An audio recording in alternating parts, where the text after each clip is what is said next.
Top Med Talk.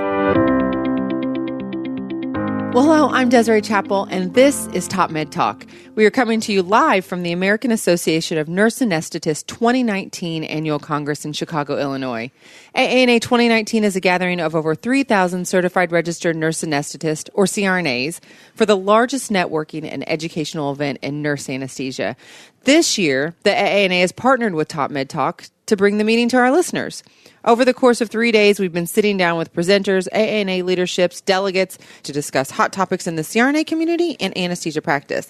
Now, I'm joined by my co-host and editor-in-chief of Top Med Talk, Monty Mythen. Hello, Monty. Hey, Desiree.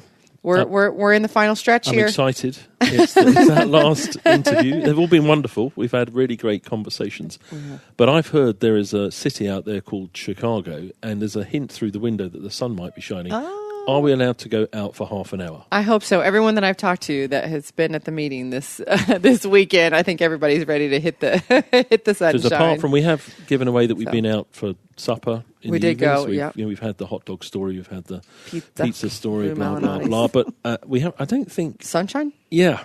So, as I said, I've described my life like this quite often. When we do these meetings, it's 70 and neon, isn't it? That's what it is. It is. But it's well worth it. We have had some amazing conversations this weekend. Brilliant. Yeah, there's a river out there and there's a path by it. I'd like to walk on it. And maybe talk a little bit more about it. There's a few bars, too. Glossing over that. Okay. Well, that is the beautiful dulcet tones of Miss Lynn Reede, who is the now new title Associate Professor at Northeastern University in Boston. Hello, Lynn. How are you? Hi, Desiree. Hi, Monty. So good to be with you. Thank you for all you do. Well, Lynn, you are a wonderful friend of the Top Med Talk family and our family. Yes. For sure. So thanks for sitting down with us. So you're at Chicago. You just left Chicago, though. But, I did. Favorite pizza in Chicago? Never really. Never got into the pizza scene? Don't understand the question. Now, you've gone to a seafood mecca. I have. Yeah. In Boston. So Boston. Yeah, there we go. Boston, Massachusetts. The right coast. Do you like seafood and shellfish? I do. The Very Oyster much. Union Bar, is that the place to go to? And you know the other advantage of Boston, I'm 2 hours closer to London. Oh, there you go. It is a short hop from there. It is, and it's a more affordable market. There's a day flight as well. There is, Great. On several airlines, and the kids are moving closer to Gatwick, so... Oh, are they? Yeah. They're moving out of Greenwich then? The flat is on contract, and they supposedly will be moving by the 30th, so... Perfect. Yay. Yeah. So I hate to digress for all those that are listening to our... I know. No, we love to learn a little bit more about each one of our guests. That's for sure. Well, Lynn, we have had some amazing conversations here at the AANA this year and partnering with them to bring what CRNAs are doing within the association and really outside of the association. Mm-hmm. I think it's just important to highlight those things, and I think we have had that opportunity. But I always love to hear what you're doing, Lynn, because I think that you are like an ambassador for CRNAs and anesthesia in general in our community. And so tell us about some of the new things that you're working on these days. So I just joined faculty at Northeastern University, excited to be back with the beginning of the profession and bringing them forward. And as we were discussing yesterday in our enhanced recovery track, just the opportunity to work with the students in each of the cohorts and really talk about enhanced recovery, what it is as far as practice, which they're seeing in their academic medical centers and some of the rotations in the Boston area, which I'm really excited about. But to talk about the value of data, which people aren't seeing. Mm-hmm. They're not seeing their outcomes or even their lead measures, and what are they doing to really contribute to the patient's improved outcome and engagement in their care. Though that being said, one of my colleagues, Mass General, just sent her data the day after we had that presentation. So I don't know if they heard me and thought they better send something out. But congratulations to them, because that's really how we continue to engage folks to improve the care they're providing, but also with the students talking about their opportunity going forward in leadership to implement, to become, as Monty, we were just discussing, that full provider of enhanced recovery, not just in one element or two or three, but how can we drive that? Can I come back to that in a second? Yeah. I'm not ducking that question, but I'm just sitting here realizing that we have a global audience listening. Sure. And we recognize the fact we're at the American Association of Nurse Anesthetists. Yes. And there's going to be a whole load of people out there who don't know what that means, being a nurse anesthetist. Now, you're both nurse anesthetists. Yes. Anesthetists. Sorry. We like the E I'm in there, kidding. too. We're honored to be at least included in that family. Well, how do you... Okay. I'm just teasing. It's just because whenever I came here, Nurse I've been saying anesthetist. anesthetist for the last 6 Sure. months. It's hard to go back and forth across the pond, yeah. Nurse anesthetist. What's the story behind that? How long have nurse anesthetists been practicing in the USA? Oh, my gosh. So it goes back to the Civil War is really where our history goes back to. But the evolution just had the opportunity to go to the Ether Dome at Mass General. And people came to watch the surgeons. Yes. And whoever was at the head of the table administered the anesthetic, and the patients didn't do so well. Because the first anesthetic in England was given by a medical student. Because they just happened to be there. They said, we need someone to hold the sponge over the face or whatever it was and say, can you come and do that? Right. But specifically, because you're working now at a nurse anesthetist education program, school. Sure. So one of the tracks for somebody as a professional choice in life is they choose to train to be a nurse anesthetist. Sure. What's usually the route into that? They're usually a nurse first. So yes, be a nurse anesthetist. So here in the United States, it's a baccalaureate degree in nursing. Several years, at least a year in critical care practice. We really feel that that decision making, that leadership in practice is so important to the foundation of our profession.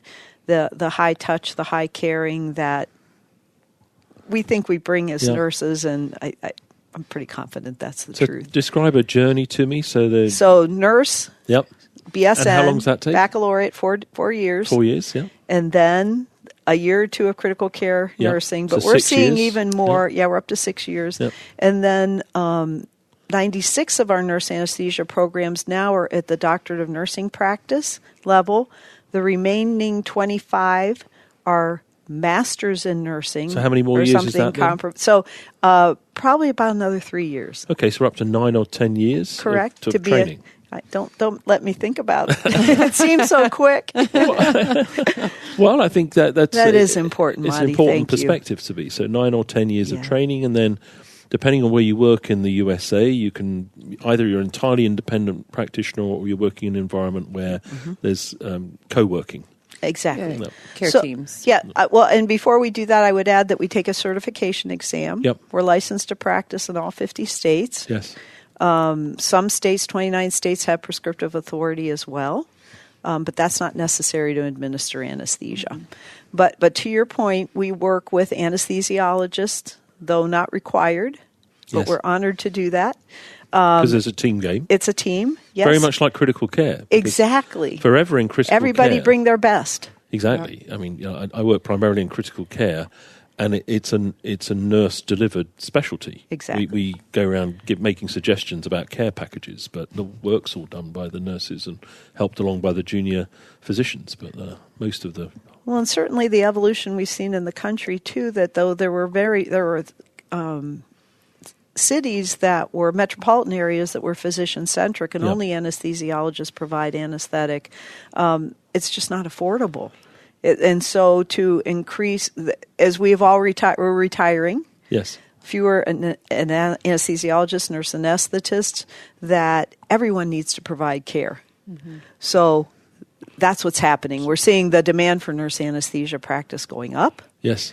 And for our skill sets to go up, so related to regional anesthesia, sort of places that CRNAs weren't doing that at all, places where CRNAs weren't providing obstetric care, now they are.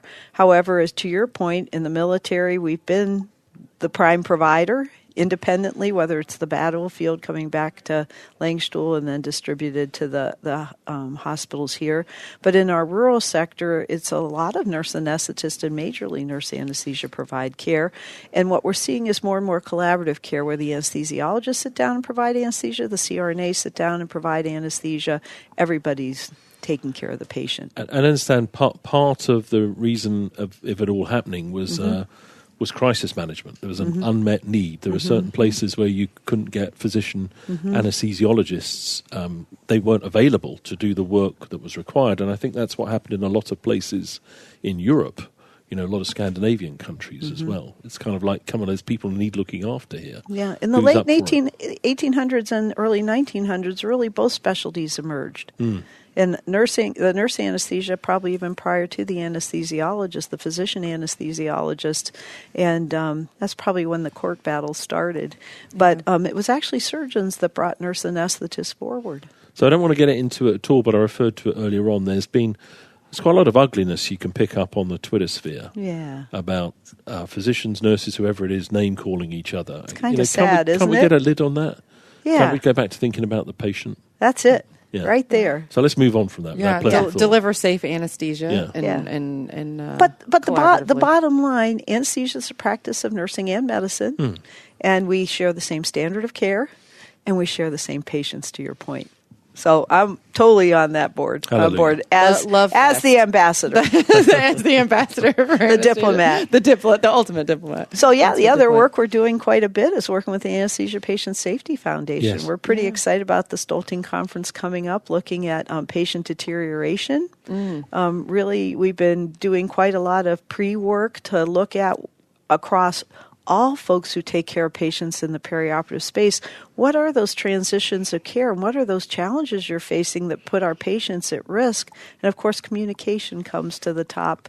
We're seeing that bubble up pretty rapidly. So back to your question, which I was ducking, which is basically how do we get the enhanced recovery? But I think you need to get it back into school. It's in the ball's in your court now, Lynn. You need to make sure that the students only learn enhanced recovery principles. That's why every time I see you, I have new responsibilities that I can't usurp. I can't escape. You got to do. I know.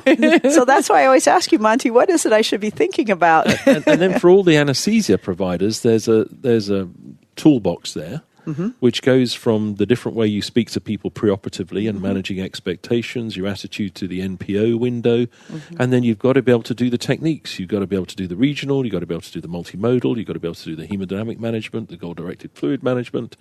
You've got to get them awake quickly, and you've got to let them drink, eat, mobilize. Yeah, exactly. And then you've got to say, and take ownership of when it doesn't go according to plan.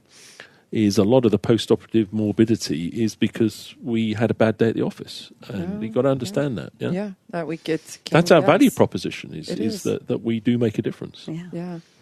Well, I want to get back to that because I think that there's a huge component of education. I think more discussion is needed. But so Lynn and I we worked on the enhanced recovery track for the meeting this year, and learned a lot about what we anticipated we thought the needs of the community would be, and then what we feel maybe the actual needs of the community. So from your perspective, what did you think about the enhanced recovery track this year?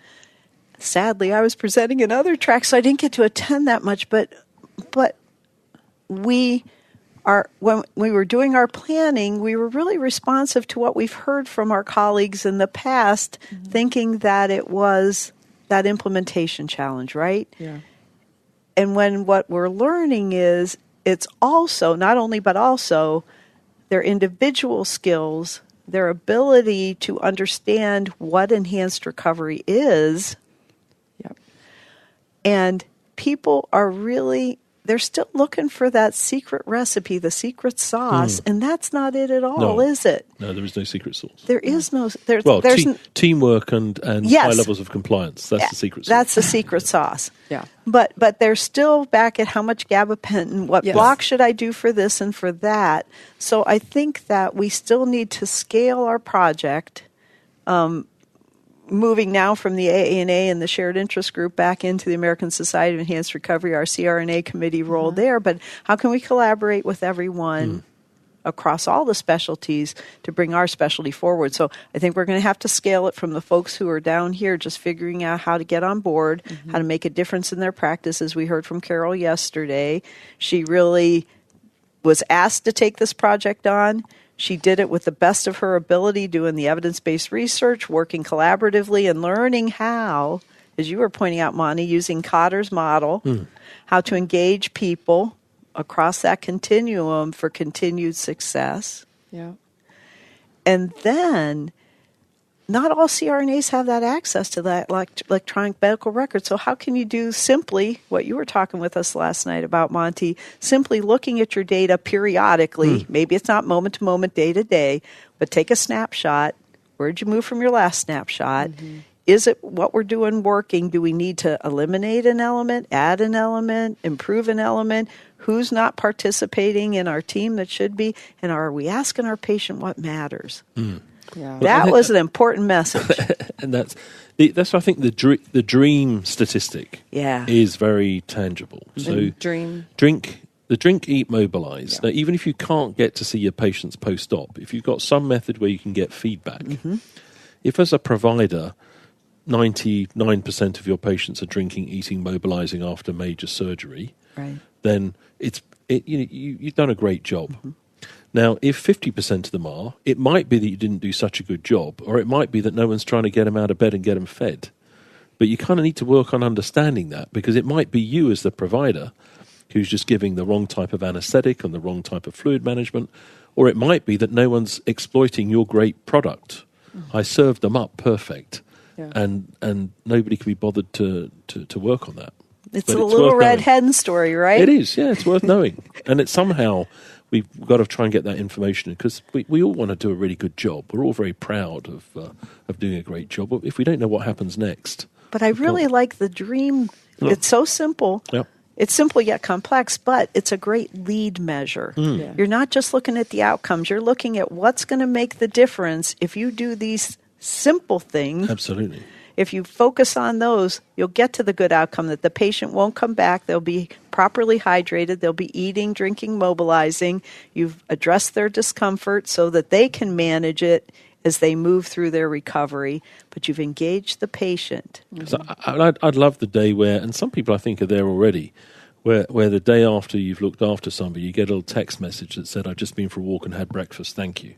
Yeah, you need to talk to Bob Vosberg from Survey Vitals. He would get you that. Because that's the as opposed to I haven't had that message. I better find out what happens. Well, I've got my head down the big white telephone because I'm not feeling so good here, and the thought of breakfast. You familiar with the big white telephone? I never heard that before, but I get it. Is that like the hotline? Yeah. No, what I really like about that is that it's where you go for customer service, but now we're really talking about we're engaged together and simply pick up the phone and say, "Hey, what's happening?" Yeah. Well, I mean, the dream thing, I love it. I mean, I've used it in my own personal practice and used it as a very easy communication tool with everyone in the space. So when you talk to your nurses, everyone instantly gets it. When you talk to your surgeons, everyone instantly gets it. You go up, is your patient drinking, eating, dreaming? Drinking, eating, and moving. And if they're not, then there's something wrong. And you go back to the nurse and say, why are they not drinking? Well, they've been throwing up all night long. So it's a communicative type of tool to use that's really easy, that it's really hard to screw up. And maybe we need the poster. I'm so old, I'll say poster instead of infographic. That's instead of just hand hygiene right beside that. Are you drinking and eating, mobilizing, And then you can understand why they were throwing up. Some people are going to throw up no matter what you do. But was it because I gave them a whole load of opioids they didn't need and didn't give them the right antiemetics because I didn't risk rate them? Or is it I served them up having not seen an opioid and, 2:00 in the morning someone slugged them? On an empty stomach, and now they're barfing their brains out. Let's understand that. That's why, that's how I educate people on how to use it, because people are like, oh, it's almost too simple. You don't get enough. I'm like, no, you actually get a lot. It's a opening statement and easy to track. And barfing your brains out is the same as the big white telephone. The big white telephone. I got it. Yeah. Oh, God. Okay. For our listeners, sorry about that. We digress a little bit. Well, Lynn, what are some of the takeaways that you got from some of the enhanced recovery conversations you got to have over the weekend? Well, I think I'll go back to the webinar that we did Wednesday night that was just the general overview of enhanced recovery and implementation. And I think that's where I really picked up. People are still back at that very basic, how do I provide multimodal pain management? It wasn't all the elements of enhanced recovery. So this is my observation too. So in anesthesia, particularly CRNAs, but in anesthesia in general, if they don't know a lot about enhanced recovery, they say, yes, when you ask them, I'm doing enhanced recovery, they'll put their hand up, but they're saying ERAS equals multimodal pain management, right, or, opioid sparing analgesia or opioid free anesthesia. And those are not necessarily the same. And maybe it's our responsibility too, from how we delivered the message, that many of the elements of enhanced recovery are anesthesia's responsibility. Yeah. And it's not just that we administer those elements, it's how we I think what got dropped was how we collaborate with the pre-anesthesia team, the surgeons or proceduralist's office, so that we can get the best information to them, so they're not telling patients to be NPO. Yeah. And that the patients, and we found out yesterday too that medicine was telling patients not to drink their carbohydrate. We've had dietary take trays out of people's hands because they were supposed to be NPO. So it's all that, it's that communication with the team. There's just so many pieces, and to create that comprehensive web. And the CRNAs, the anesthesiologists, the anesthesia professionals are in the perfect place to really provide that. And back to your point earlier, Monty, anesthetists, physician anesthesiologists, nurse anesthetists, even our anesthesiologist, well, probably not so. I'll skip that.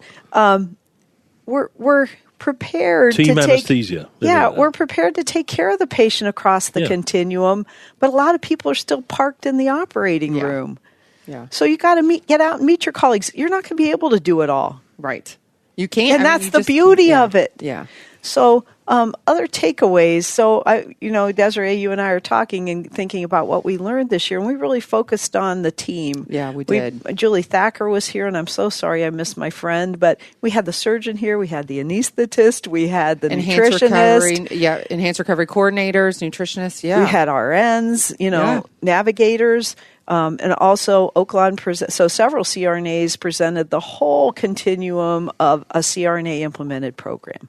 So we offered them that, but I'm wondering if people, I look forward to the eval so we can see what we didn't offer them and what we can do to build a little bit more comprehensive, not just live program here, but the resources necessary. Because the pokies are wonderful. Gosh, I use those constantly. the visuals. The perioperative quality initiative. Exactly. Yeah. We have a lot of great things out there, but how do we continue to get them into people's hands so they engage with them and integrate them into their own practice? Yeah. So I think part of the challenge is team anesthesia all believing that what they do makes a bigger difference than the go to sleep and wake up bit.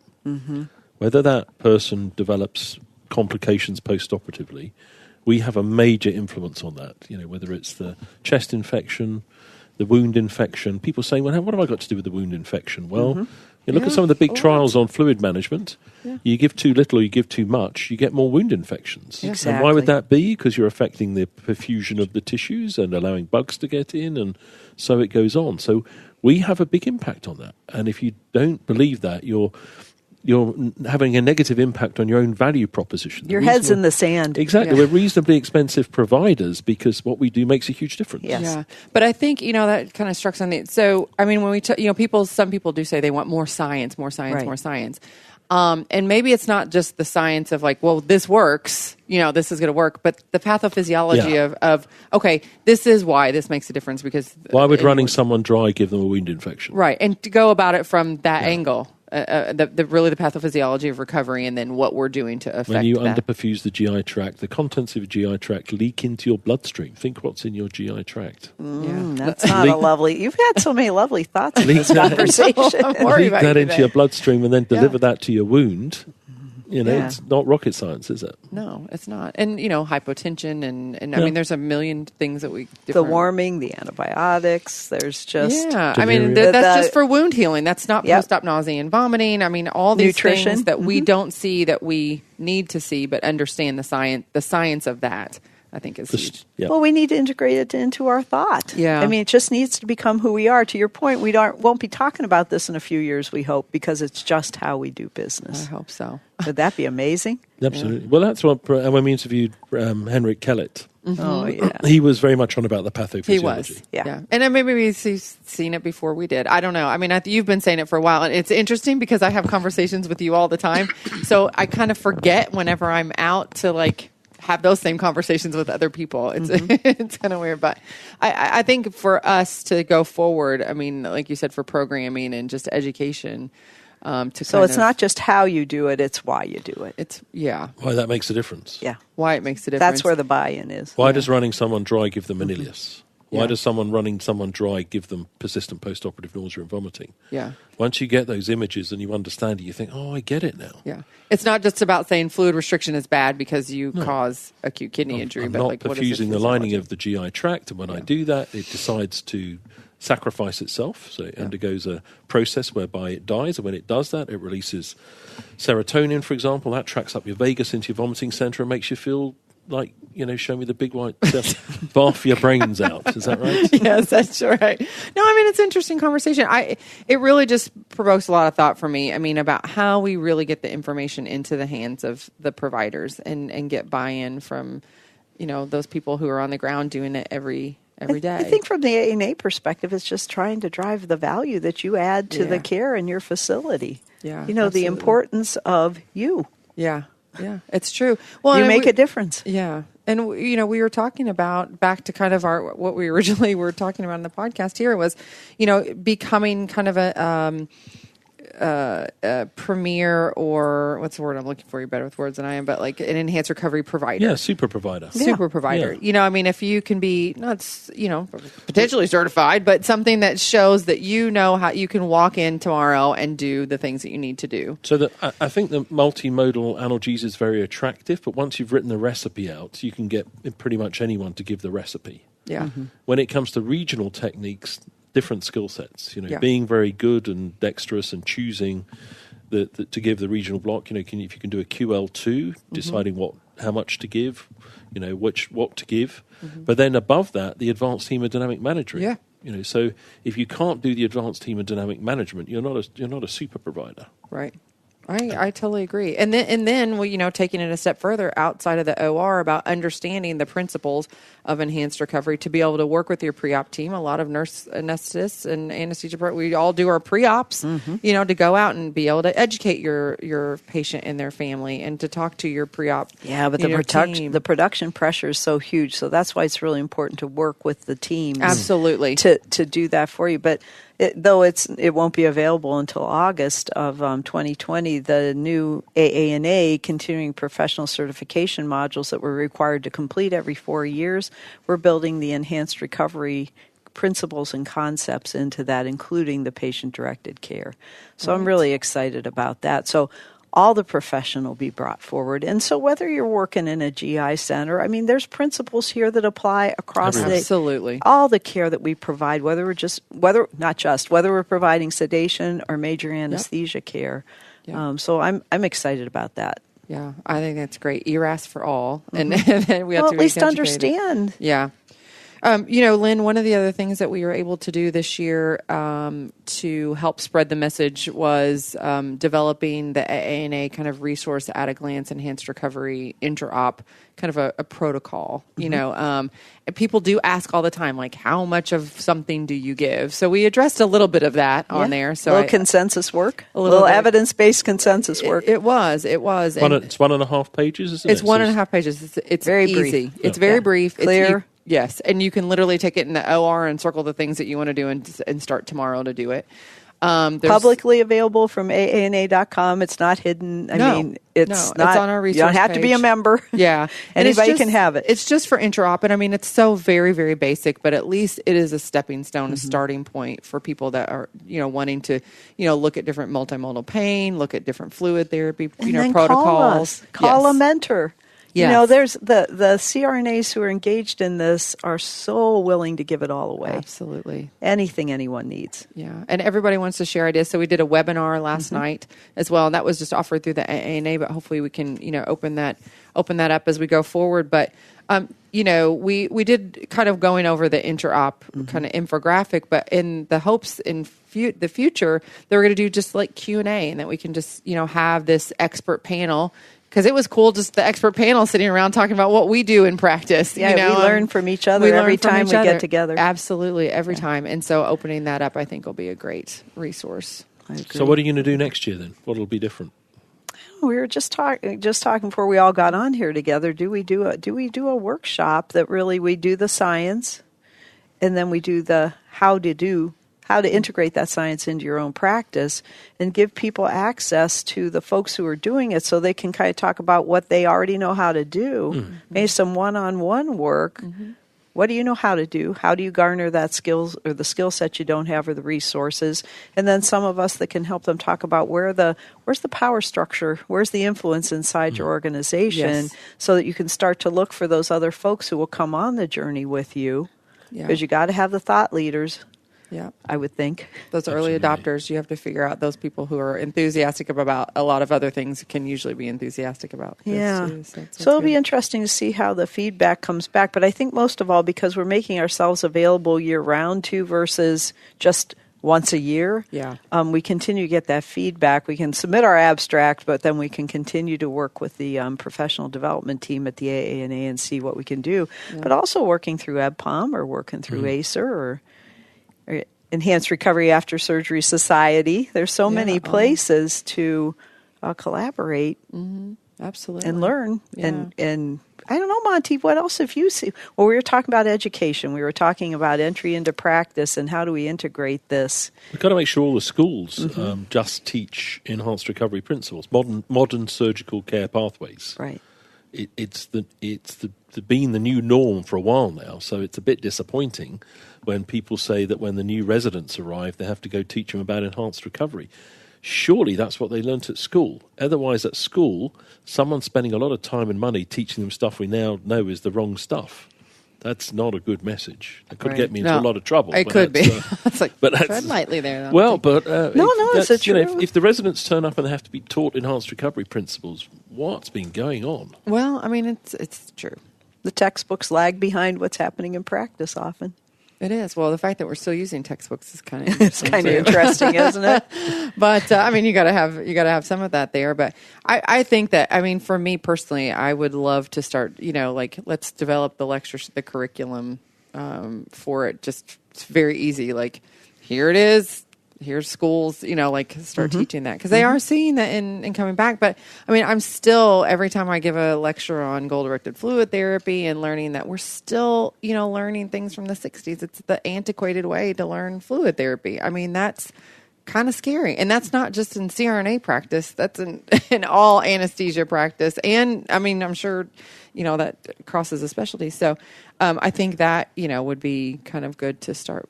Yeah, I think the other thing that I've heard at the meeting, too, talking with our industry colleagues, create the monitors that are ubiquitous. Yeah. That aren't a huge expense to the case, but really let us monitor volume, status, responsiveness, all of that, so that it's like our pulse oximeter, our blood pressure cuff, our EKG, whatever, and we just know. Yeah, that's true. Well, I think that probably should be a priority for us to work on this year. And Lynn, yes, you're ma'am. in a perfect position to do that. The busier get busy, Desiree. I'm looking right back at two of them. Yeah, a little bit. Well, as usual, Lynn, it's so lovely to talk with you and catch up. It's a privilege to be a part of the family. I'm incredibly grateful to both of you for being the global ambassadors for improved outcomes. Because having been a recipient and trying to create my own enhanced recovery pathway a few years ago, I can't tell you how lovely it would have been if that had just happened for me. Yeah, it's true. And I've heard that from many patients. Patients are the ones asking for their enhanced recovery, and folks aren't necessarily bringing it. No, and it's gonna change. Yeah, we'll get there. We're working it. It's a team effort all the way around. Bring the patients. Well, thank you. Yeah, thank you so much, and good luck in your endeavors this year. And I can't wait to catch up with you and hear how things are going. Yes, but getting ma'am. back in your hands dirty in the educational realm. And this is going to be a wrap now for the A. We should probably reflect on that. Thank you to the AANA. Yes. Absolutely. Very, very generous in providing us with the space and opportunity and teeing up some wonderful people to interview. Really great collection of interviews. We have had an amazing 3 days of just eye-opening and just kind of spreading the word about what CRNAs are doing in our practice and ways that we improve patient care. Well, and the AANA would say to you, thank you for taking our meeting beyond these walls, beyond this building, and really reaching out. We are so grateful. Thank you. Well, I think we've been lucky. I think we worked out last night we've had more downloads since we got here than people who made it to the meeting. So that's a good. That's a very people are positive. listening. That's a good Excellent. statistic. Yeah. I haven't Yeah. checked today yet, but we hit peak downloads yesterday, didn't we? We did. We just nudged over the record. It was, but yeah, it's great, and I'm very proud of our profession and proud to be here. So I'm very grateful. So thank you to everyone that's been listening. Continue to listen to other interviews that we did during AANA 2019 through topmedtalk.com, through your podcatcher. You can subscribe there and get our podcast every day. We send one out a day, and it's more conversations like this. It's conversations that we've had at other meetings and next live lectures. Next live show. Our next live show is in Dingle. Yeah, West Coast Dingle, of Ireland. That's right. Where they found Luke Skywalker. They did. Yeah. Yes, it's beautiful there. As we often reflect, because if you had all the powers and control in the universe, you'd obviously choose to go to Dingle, Ireland. Yeah. And then after that, we're going to be at the ASA. Yep. Because we are Team Anesthesia. We are Team Yes, Anesthesia. we are. We're here for the patient. Yes, we You're going to be are. at ASA this I year? am. Great stuff. We'll come swing by. I will. And we'll chat a bit more. Yes, sir. Absolutely. Done. All right. Well, thanks so much for listening, and check us out next time. Cheers. Top Med Talk. Nick Majerison here. Thanks for listening to Top Med Talk. Now, before we let you go, it's important that we remind you to subscribe to Top Med Talk. That way you'll never, ever miss another episode. Also, if we could encourage you to join us on social media, Twitter, Facebook, LinkedIn, YouTube, pretty much every single social media platform, we're there. Join us. And finally, check out topmedtalk.com. If you go to our website, you can subscribe to email updates. That way we can always tell you where we're going to be, what we're going to be doing, and how you can join us. topmedtalk.com and click on the section marked email updates.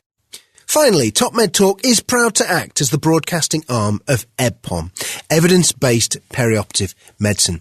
We'd love you to find out more about them as well. ebpom.org is their website. That's ebpom.org.